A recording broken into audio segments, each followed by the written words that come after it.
Balaji films presents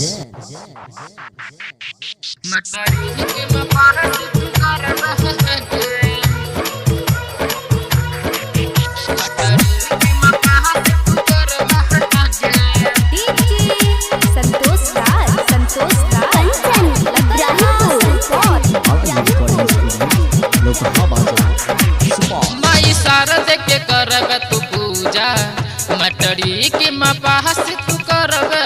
गे माई शारद के करब तू पूजा मटरी के मपास तू करब गे मन में अपना रखिया उपहास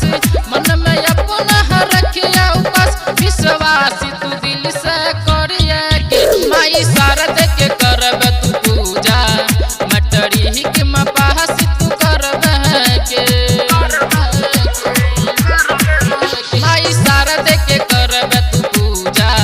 मटरी के मपास तू करब गे मन में अपना रखिया उपहास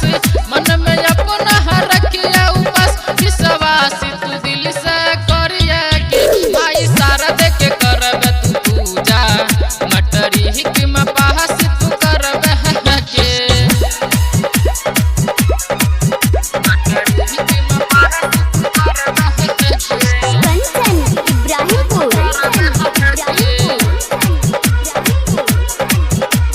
सातो जगत में माने छले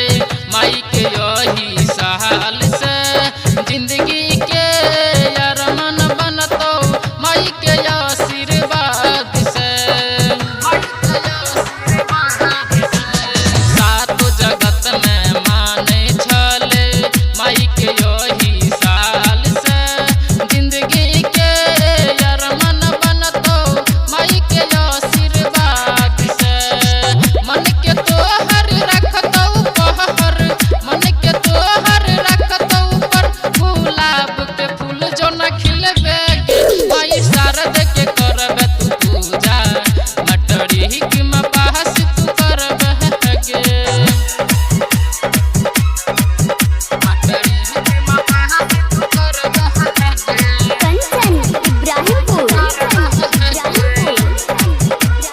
भक्ति ही जिंदगी माने छले अजय यासिक सहाल से